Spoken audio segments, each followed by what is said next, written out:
Pues quedó aprobada finalmente en el Senado en una sesión express el blindaje a los cambios constitucionales. En virtud de que no hay respuesta, cierres el sistema electrónico de registro. Procedo, presidente, a dar el resultado. Protestas, gritos y luego un resultado contundente. 126 votos, de los cuales 85 son a favor, 41 en contra y ninguna abstención, por lo que se reúne la mayoría constitucional requerida para la aprobación del dictamen. Hay mayoría calificada. Una reforma que sí le abre el paso a la reforma al Poder Judicial, pero que quizás le está cerrando el paso a los ciudadanos y al balance entre poderes. Como dicen, está saliendo más caro el caldo que las albóndigas. En consecuencia, queda aprobada en lo general el proyecto de decreto por el que se reforma el artículo 107 y se adiciona un quinto párrafo al artículo 105 de la Constitución Política de los Estados Unidos Mexicanos. Durante la sesión, que fue mucho más corta que lo que se anticipaba. Todo mundo pensaba, ya tenían su cafecito, sobre todo los reporteros de La Fuente, para quedarse hasta pasada la madrugada, pero no. Solo unos minutos después de las 12 de la noche, pues ya Gerardo Fernández Noroña leía este dictamen aprobado y decía, oigan, gracias, muchas gracias oposición, porque ustedes hicieron que fuera muy corto el debate. Esta presidencia le agradece a la oposición haber agilizado el debate y habernos ahorrado varias horas en este. Les decía yo que eran importantes ya en el tablero final de las aprobaciones y de los votos en contra, que hubo una ausencia que llamó mucho la atención, la de Cintia López Castro, del PRI. El otro ausente fue de Morena, fue Ricardo Sheffield, pero no hizo ninguna diferencia. Y llama la atención porque ella no vota y empezó una especulación de que si hubiese estado ella, hubieran tenido 42 votos en contra en vez de 41. Ahora, dado el quórum, no hacía en realidad la diferencia, pero pues sí, generó mucha sospecha porque adivinen qué, sí estuvo durante el debate. De hecho, ella se fue con todo en contra de Morena, esta nueva dictadura, acusaban. Dejen hablar a la senadora Cintia López Castro. Adelante, senadora. Estas son las condiciones. Adelante. Esta reforma que está haciendo Morena, amiga, espérame tantito. Esta reforma que está haciendo Morena, déjame hablar. Esta reforma que está haciendo Morena es para que si mañana le quieren cambiar el nombre a México, lo puedan hacer, porque nadie les va a poder decir nada. Esta reforma es por si mañana deciden poner el artículo primero. Esta reforma es para que si mañana deciden poner artículo primero, podemos hacer lo que querramos, se apruebe por completo y nadie les pueda decir nada. Esta reforma es para coartar la libertad jurídica, es para que...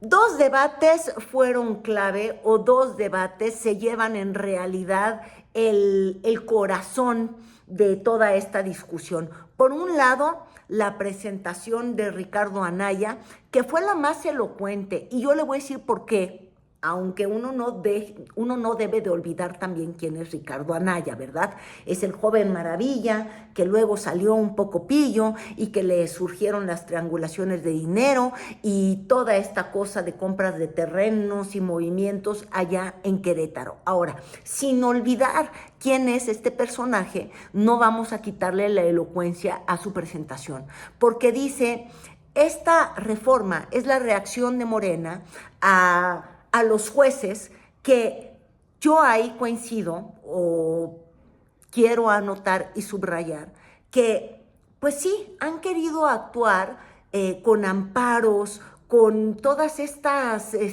reacciones leguleyas, nefastas, para impedir una reforma que efectivamente los va a llevar a ser votados, no todos corridos. Si confiaran en la sabiduría de los mexicanos, podrían decir, oye, tengo 20 años de carrera judicial, tengo todas estas credenciales, confío en que el mexicano pueda votarme y pueda validarme en mi cargo. Pero eso no es lo que han hecho. Simplemente se pusieron a poner un recurso tras otro, un amparo tras otro. Y todo esto, ¿qué es lo que hizo? Fue, Morena dice, si tú quieres con un golpe de mano o con un golpe casi de Estado impedir que pase la reforma judicial, yo voy a encontrar una forma también con leyes, con el otro poder que sí tengo dominado para detenerte. El problema es que puede salir mucho más caro el caldo que las albóndigas. Dice el senador que hemos invocado muchísimo el artículo 61, fracción primera, que habla sobre el recurso o juicio de amparo y que no hemos hablado sobre las acciones de inconstitucionalidad y las controversias constitucionales. Yo hice mi mejor esfuerzo en hablar de las acciones de inconstitucionalidad y de las controversias constitucionales. Sin embargo, ya que usted dice que hemos traído esto a colación una y otra vez, mi pregunta sería, ¿usted entiende este artículo? ¿Usted entiende esta reglamentación, esta ley reglamentaria? ¿Por cuál recurso la jueza de Coatzacoalcos le exige a la presidenta de México eliminar una disposición del Diario Oficial de la Federación, en el entendido de que usted comprende por completo esta disposición? Gracias. Tiene hasta 2 minutos para contestar. Bien, esta pregunta es fundamental.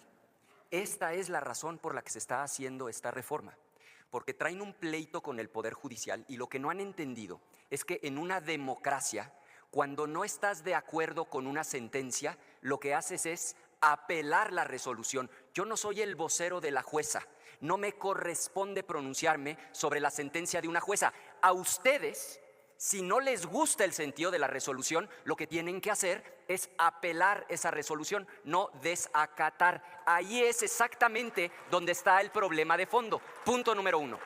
Punto número 2. Lo que hemos explicado hasta el cansancio, qué bueno que lo levanta, se lo agradezco mucho. Ahí dice, el juicio de amparo es improcedente.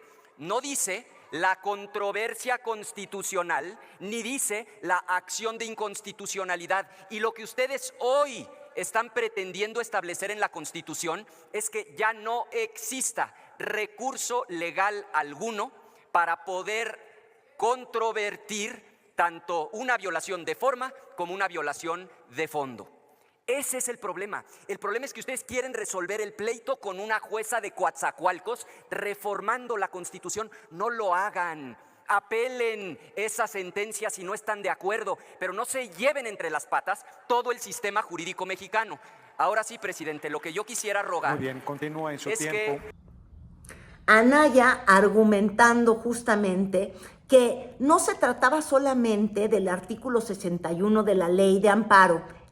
Ahí está, insistía, el juicio de amparo es improcedente contra reformas constitucionales, es decir, daba la razón, lo que hizo la jueza Nancy Juárez era incorrecto, pero atacar una particularidad y convertirlo en algo general puede tener evidentemente consecuencias fatales. Y la senadora Chávez revelaba justamente que lo que ha molestado a Morena es el actuar de esa jueza de Coatzacoalcos que evidentemente está yendo en contra y lo sabe, ¿eh? Ese es el problema, que los jueces, pues sí, de alguna manera golpista, el día de hoy están siendo en realidad los responsables de una ley golpista, que también es responsabilidad de Morena, que dijo, a mí me atacas, pues yo te doy. Y es tristísimo que un episodio tan personal va a terminar reflejándose en nuestra Constitución y en el equilibrio de poderes real. Porque el artículo 61, fracción primera de la ley de amparo, establece que no procede el amparo en contra de reformas constitucionales. Todos los argumentos que hemos dado son falsos, pero sucede, y voy a enunciar una serie de artículos que voy a pedir sean leídos. Bien. Que primero, ese artículo no se refiere ni a las acciones de inconstitucionalidad ni a las controversias constitucionales. Pueden leer el artículo 19, cuyo encabezado establece: las controversias constitucionales son improcedentes, 2 puntos, y se van a dar cuenta que no establece lo que el 61 fracción primera. No he terminado. Sí, no, voy a preguntar al orador. Si vamos leyendo artículo por artículo. No creo que haya más sentido que haga yo el planteamiento completo. Segundo, presidente. Bueno, va tomando nota la Secretaría. Artículo 19.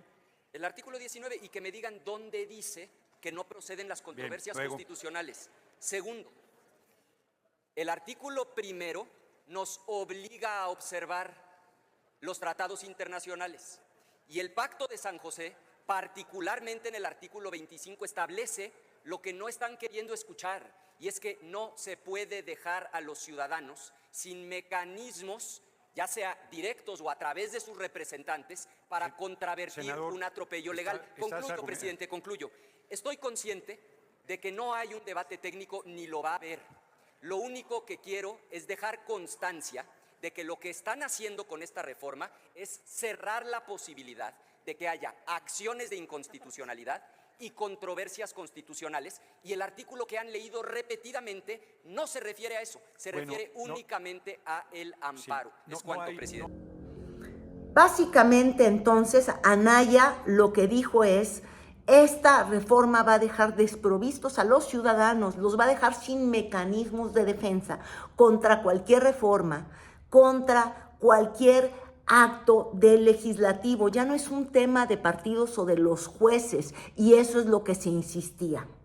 El otro debate fue el que se dio entre el legislador que tilda a la oposición de traidor, y porque sí, traicionó al PAN, y el de Marco Cortés, que también, pues yo creo que es un traidor a todos los principios, incluso de la oposición.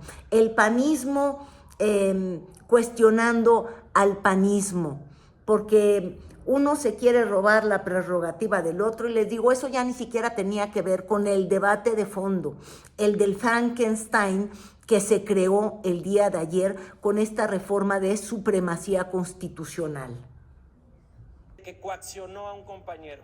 Es obvio que no tengo pruebas, pero el cantautor mexicano decía que lo que se ve no se pregunta, y es más que obvio, es más que claro, y es obvio, coordinador, lo entiendo, es obvio, y seguramente el compañero legislador va a decir aquí que no hubo ningún tipo de presión. Seguramente va a decir aquí que nunca presionaron con órdenes de aprehensión a su padre, a su madre, a sus hermanos y a él. Se le ha terminado el tiempo, senador. Pero de la pregunta. No, de la alusión. Bueno. Sí, culmine. Gracias. Seguramente aquí lo va a decir, y no me extraña, porque es como cuando un criminal te tiene con la pistola en la 100, va a decir lo que ustedes le pidan. Disculpen. Muchas gracias. A mí nadie me puso una pistola en la 100 para votar como he votado. He votado en conciencia y en favor de México. He votado en conciencia en apoyo a la presidenta Claudia Sheinbaum Pardo. He votado porque creo que México requiere de un cambio de rumbo. Es deshonesto venir a hablar. Vuelvo un momento de nuevo, senador Yunes. Ya. Venir a decir. Un momento. Ya habían aguantado un minuto. Ya solo faltan 40 segundos. Adelante, senador. Vienen a hablar de democracia cuando su actitud ha sido absolutamente antidemocrática. Porque por votar en conciencia han decidido separarme de la bancada y expulsarme del partido. Y lo que voy a hacer es que les voy a responder con la ley en la mano. Les voy a contestar y el tribunal me dará la razón y los dejaré en un verdadero ridículo. Más ridículo todavía el ver cómo vienen a decir que van a regresar los recursos que legítimamente me corresponden cuando fueron a pedir el favor de quedarse con esos recursos para robárselos. Esa es la realidad. Respecto de la segunda pregunta del coordinador del grupo mayoritario de la dictadura de Morena, debo decirle que en el momento que nos informó el día de ayer. Permítame un momento, senador, porque ya se hicieron bolas los del reloj. Inicia el tiempo del senador, que estaba en 17 segundos, si mal no recuerdo. Adelante. Usted me indica, ¿eh? Sí, adelante. A ver, la pregunta del coordinador parlamentario era que por qué el grupo parlamentario tenía un recurso de un senador que ya no es del grupo parlamentario. Primero yo lo quisiera decir, coordinador, que nosotros no controlamos el área administrativa de la Cámara de Diputados. Si lo mandaron al grupo parlamentario fue indebido y habría que ver por qué razón. Pero también tengan tranquilidad. El día de ayer que nos dimos cuenta, de inmediato se mandó este escrito, al que le puedo dar con mucho gusto una copia, para pedir que nos indiquen cómo regresa el grupo parlamentario ese recurso que no pertenece obviamente a nuestro grupo parlamentario. Para que usted tenga esa tranquilidad. Y de la tribuna se pasó al espectáculo porque se quebró la reunión. En una transmisión de YouTube, la propia senadora Camino, la yucateca, decía es que quieren reventar esto, y sí, lo querían reventar y no lo reventaron, de hecho le dieron un fast track, pero entonces empezamos a tener intervenciones como la de Carolina Villano, por ejemplo, desde un megáfono se quiso hacer escuchar.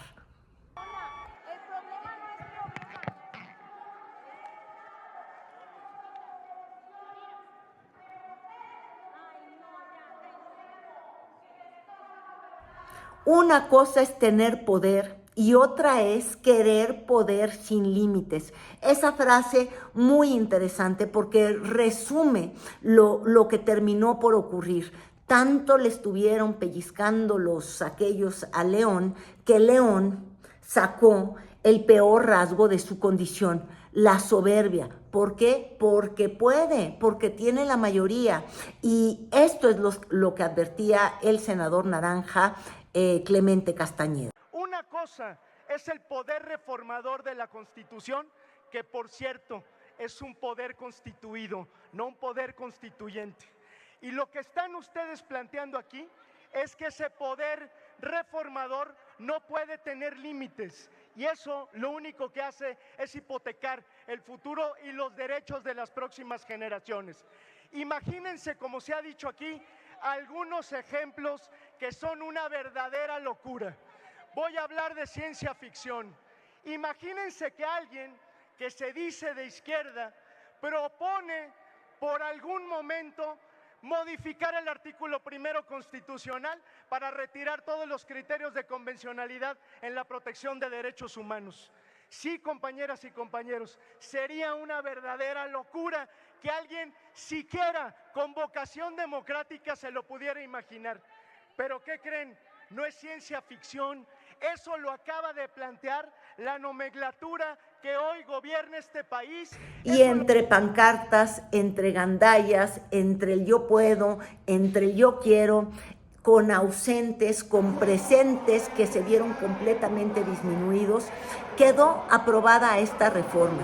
Y simplemente con un punto frío, que es eliminar los mecanismos que tienen los ciudadanos para defenderse de cambios constitucionales. Y yo sí quiero aquí decir, ¿hubo un responsable? Sí. Yo creo que los jueces que han querido llevar al extremo su resistencia, su resistencia muy personal, es decir, queriendo no ser reformados, crearon todos estos amparos, incluso los partidos, incluso la Suprema Corte queriendo rebasar por donde no puede, incluso al TRIFE, para que no se vote a los jueces. Entonces, estas mezquindades personales terminan con una ley de una mezquindad personal, porque es una ley con dedicatoria, y yo creo que leyes con dedicatoria no pueden convertirse en leyes constitucionales. Es como cuando se reformó la ley para que pudiera tener una curul un viejo ridículo como el Niño Verde, ¿se acuerdan?